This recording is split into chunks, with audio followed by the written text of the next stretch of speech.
नमस्कार दोस्तों, मैं आपका दोस्त लेकर technical campaign for ITI fitter turner machinist top 10 question series जो कि मल्टी टाइम रिपीटेड है, like exam ITI, DRDO, ISRO, BEL, GAIL, SAIL, MDL, OFB, NTPC, NMDC, HEL, BL etcetera.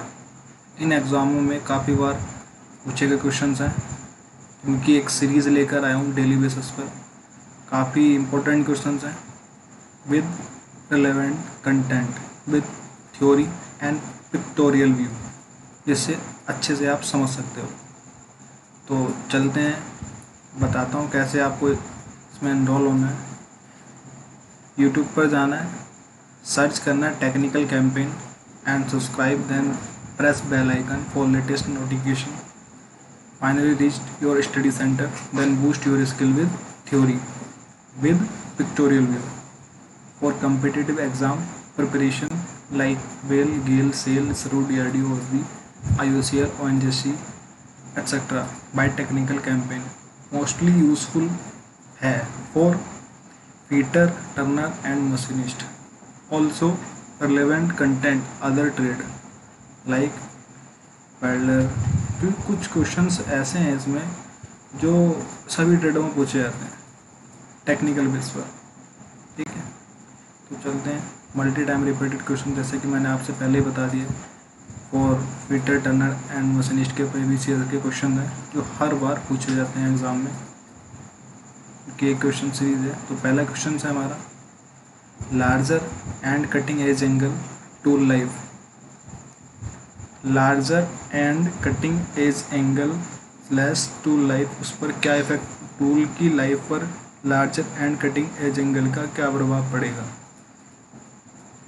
उससे टूल की लाइफ इंक्रीज होगी, डिक्रीज होगी, does not effect none of these. देख लेते हैं इसका आंसर क्या होगा। टूल की लाइफ उससे क्या होता है, इंक्रीज होती है। एक बार पिक्चोरियल व्यू में देख लेते हैं, समझ लेते हैं उसको अच्छे से। पिक्टोरियल व्यू में आपको दिखाया गया है यहाँ पे ग्रीन कलर के एरे में एंड कटिंग एज एंगल दिखाया गया है, जो कि एंड कटिंग एज एंगल मतलब ये एक तरह से फ्रिक्शन को रिड्यूस करता है, कम करता है। अगर एंड कटिंग एज एंगल जितना कम होगा, फ्रिक्शन होने के उतने ही ज़्यादा चांस है, जिससे कि एक रफ फिनिश हमें प्राप्त होती है, ठीक है। और रेडियस, कॉर्नर रेडियस एंगल दिखाया गया है। इधर आपको साइड कटिंग एज एंगल दिखाया गया है। मेन कटिंग एज एंगल हो गया इसका, ये मेन कटिंग एज एंगल है, ये वाला। कटिंग एज इंक्लाइनेशन एंगल हो गया ये, जो कि इसका रैक एंगल बोल दो, जैसे चिप ऑफ होता है rack angle. Cutting edge inclination angle जो कि नेगेटिव में है। बैक रिलीफ एंगल हो गया। साइड फ्लैंक एंगल हो गया। True rack angle chip off करने में सहायक होता है, ठीक है। तो इस तरह से ये एक तरह से कटिंग की पोजीशन दिखाई गई है और टूल्स के कुछ एंगल्स दिखाए गए हैं, क्योंकि ये एंगल हर बार कहीं ना कहीं एग्जाम में कुछ न कुछ क्वेश्चन इन पर बनाकर पूछ लेता है एग्जामिनर, ठीक है। इस प्रकार हम नेक्स्ट क्वेश्चन पर चलते हैं। दूसरा दो नंबर क्वेश्चन है हमारा, a twist drill is specified by its. Twist drill को किस प्रकार दर्शाया जाता है। ए ऑप्शन है shank, material and diameter. B option है shank, lip angle and size of fluid. C है material, length of body and helix angle. D है एनी वन ऑफ दीज। तो इसका करेक्ट आंसर है shank, material and diameter. Shank, जैसा कि shank के अनुसार शैंक दो प्रकार की होती है ड्रिल की, मोस्टली स्ट्रेट शैंक और टेपर शैंक। टेपर शैंक वो ड्रिल होते हैं जो डायरेक्टली रेडियल ड्रिल मशीन जैसे केस मशीन है उसके डायरेक्टली स्पिंडल में लगाकर हम यूज़ कर लेते हैं। और स्ट्रेट शैंक होते हैं जिनको हम ड्रिल चक के द्वारा पकड़ते हैं। मटेरियल के according high carbon steel, high speed steel, carbide steel के होते हैं ड्रिल, डायमीटर के अनुसार कई प्रकार के डायमीटर में ड्रिल पाए जाते हैं। तो नेक्स्ट क्वेश्चन पर चलते हैं और इसका एक बार पिक्चोरियल व्यू देख लेते हैं, ड्रिल के नॉमेनक्लेचर देख लेते हैं। ठीक है, ये सैंक हो गई हमारी, स्ट्रेट सैंक ड्रिल है जो कि ड्रिल चक में पकड़ा जाता है, स्ट्रेट सैंक ड्रिल। और सैंक से टिप के पॉइंट से फ्लूट के लार्जर एंड पॉइंट तक फ्लूट के, ये बॉडी हो गई। ये हमारा ड्रिल का डायमीटर ही हो गया। ड्रिल एक्सिस, ये हमारा हेलिक्स एंगल हो गया इसका। ये मार्जिन है हमारी, और काफ़ी इसमें मतलब आपको फेस दिख रहा है, फ्लैंक दिख रहा है, पॉइंट एंगल ये है इस तरह से, और वेब की थिकनेस यहाँ से ये चेक करते हैं, और इसके बीच में पॉइंट से इधर तक चीजल एज एंगल हो गया। तो काफ़ी रिलेवेंट है, एक बार इसको देख लेना। ये इतना तो पता होना चाहिए फीटर टर्नर मशीनिस्ट वालों को ड्रिल के बारे में। The angle between the face and flank of the single point cutting tool is known as the angle between the face and flank of the single point cutting tool is known as जाना जाता है rake angle, clearance angle, lip angle, point angle. तो इसका answer है lip angle. एक बार देख लेते हैं पिक्टोरियल व्यू के साथ में। लिप एंगल, लिप एंगल ये आपको दिखाया गया है ग्रीन कलर के एरो के साथ। लिप एंगल, लिप एंगल क्या होता है बेसिकली फ्रंट एंगल, और जहाँ से रैक एंगल ये आता है back rack angle, back rack angle के सरफेस वाला पॉइंट तक, सरफेस वाला पॉइंट तक से फ्रंट के प्राइमरी एंड रिलीफ एंगल है, प्राइमरी एंड रिलीफ एंगल के सरफेस पॉइंट तक लिप एंगल दिखाया गया है। इस प्रकार ये टूल का पूरा नॉमेनक्लेचर दिखाया गया है सिंगल पॉइंट कटिंग टूल का। काफ़ी रिलेवेंट है कंटेंट इसका, क्योंकि इससे ही एक क्वेश्चन तो अधिकतर एग्जामों में पूछा जाता है। ठीक है, तो इसको एक बार अच्छे से देख लेना, अच्छे से स्टडी कर लेना। टूल के नॉमेनक्लेचर से रिलेटेड फीटर टर्नर, इनको टूल के बारे में अधिकतर पता होना ही चाहिए, मोस्ट है। 4 नंबर क्वेश्चन है अपना, jigs are used for holding and guiding the tool in drilling, reaming और टैपिंग ऑपरेशन। बी है holding the work in milling, grinding, planing और turning operation. To check the accuracy of work piece, none of the above. Jig का उपयोग क्यों किया जाता है? Drilling, reaming और टैपिंग ऑपरेशन में टूल को रखने और मार्गदर्शन करने के लिए। रखने मतलब एक तो गाइड करने के लिए, होल्ड करने और गाइड करने के लिए। तो इसका आंसर क्या होगा? A answer is the correct.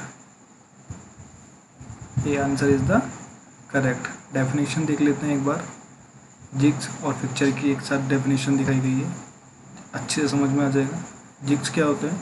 क्योंकि जो हमारा एक डिवाइस है, एक जिग जो है, that holds and locates a piece of work and guides the tool and that tools that operate upon it. तो ये क्या करता है, जिग क्या काम करता है? वर्क पीस को होल्ड करता है, लोकेट करता है एंड टूल को गाइड करता है। फिक्चर क्या काम करता है? फिक्चर एक डिवाइस है जो डिजाइन की जाती है built for holding a particular piece of work piece for machining operation के लिए। एक फिक्चर है जो कि एक तरह से होल्डिंग का काम करता है, ना कि टूल को गाइड करता है।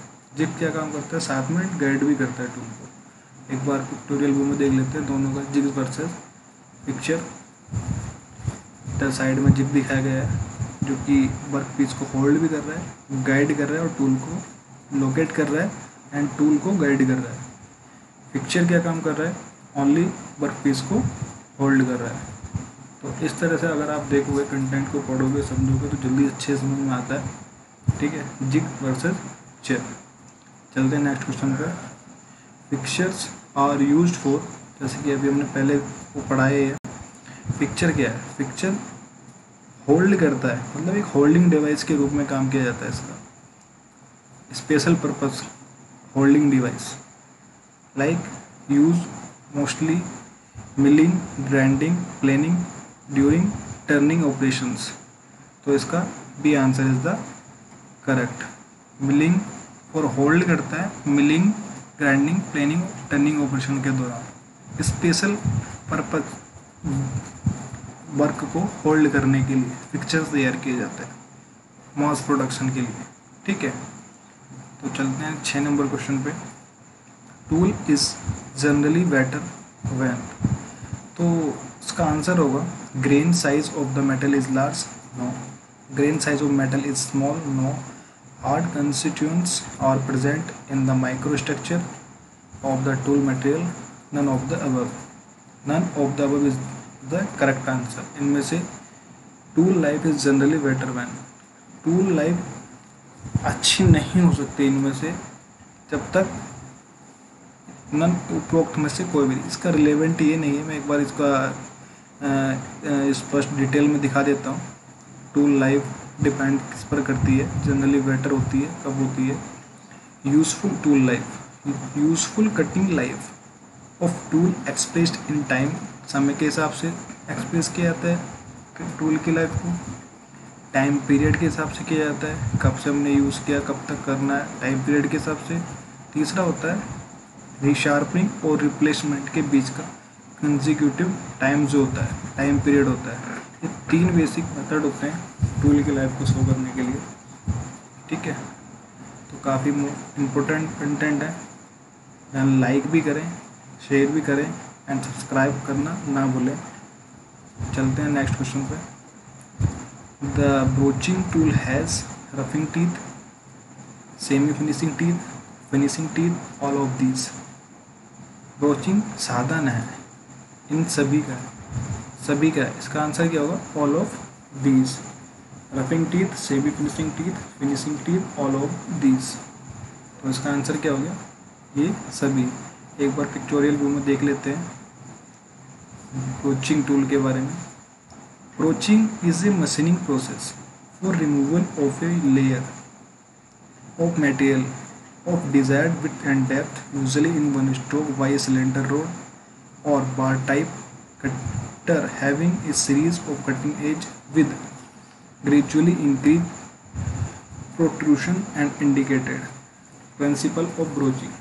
ब्रोचिंग टूल होते हैं, ब्रोचिंग टूल 2 टाइप के होते हैं, पुश टाइप और पुल टाइप। ठीक है, ये वर्टिकली फॉर्म में भी काम करते हैं, हॉरिजेंटली भी काम करते हैं, दोनों तरह से काम कर सकते हैं।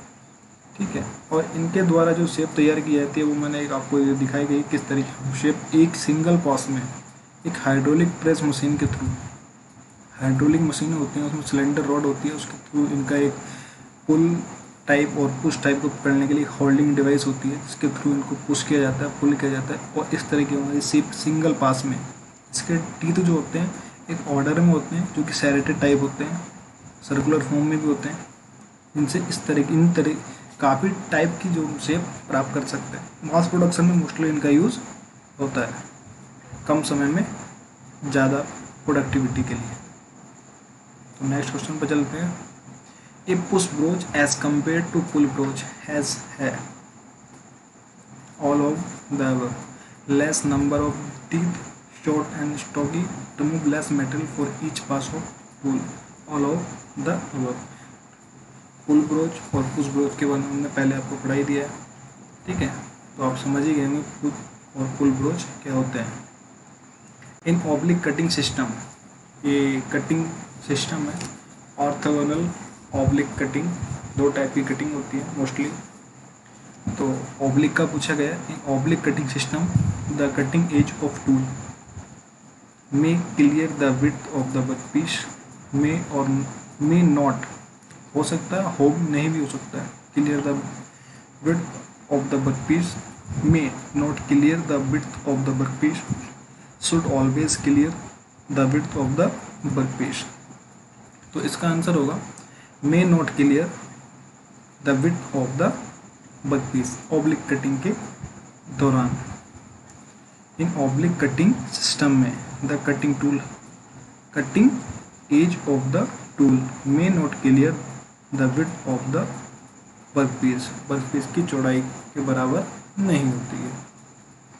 तो देख लेते हैं difference between orthogonal and oblique cutting, अच्छे से समझ में आ जाएगा। एक बार डिफरेंस देख लेते हैं ना, आपको देखने से ही पता लग रहा होगा। ऑर्थोगोनल कटिंग जो है ये टूल का जो एक धुरी है, धुरी की अक्ष के पैरेलल में कटिंग करती है, जो कि एक फिनिश टर्निंग के लिए ट्यूब की जाती है, और फिनिश टर्निंग फिनिश कट के लिए।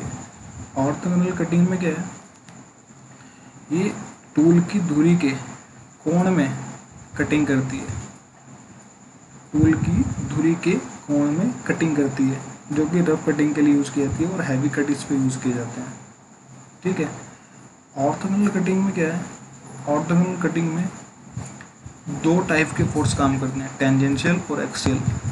ऑब्लिक कटिंग में क्या है, ऑब्लिक कटिंग में टेंजेंशियल, एक्सियल और रेडियल 3 टाइप के फोर्स काम करते हैं। इसका जो फेस है वो एक इसमें कॉर्नर एज बनाता है, और इसमें क्या है, एक शोल्डर प्रोवाइड करता है। इसके लिए हमें बाद में दूसरा टूल लगाना पड़ता है, कॉर्नर वाला, जिससे हम एक कॉर्नर शेप बना सकें। ठीक है। तो इसमें क्या है, थोड़ा सा ऑब्लिक कटिंग में ये टूल भी थोड़ा महंगे आते हैं, रिशार्पनिंग में थोड़ी कॉस्ट ज़्यादा आती है। ऑर्थोगोनल कटिंग में क्या है, रिशार्पनिंग भी जल्दी हो जाती है, थोड़ी लागत भी कम होती है, बट इसका यूज़ जहाँ ऑर्थोगोनल का क्या है कि हम कम कट के लिए करते हैं, और तो ऑब्लिक का क्या है कि हम अधिक कट के लिए करते हैं, तो दोनों का यूज़ अलग अलग है। ठीक है। तो यही सब इसमें दिया गया है ऑर्थोगोनल और ऑब्लिक में, एक बार इसको अच्छे से पढ़ लेना। यही मैंने आपको बताया। Cutting fluids are used to cool the tool. Cutting fluids का यूज़ किया जाता है, तरल पदार्थ का उपयोग किया जाता है उपकरणों को ठंडा करने के लिए, सकते हैं कि फिनिश को इम्प्रूव करने के लिए, सुधार करने के लिए, वर्कपीस को ठंडा करने के लिए, ऑल ऑफ दीज, इन सभी कार्यों के लिए कटिंग फ्लूइड का प्रयोग सभी कार्यों के लिए किया जाता है। ठीक है। एक बार कटिंग फ्लूइड्स के टाइप्स वगैरह देख लेते हैं।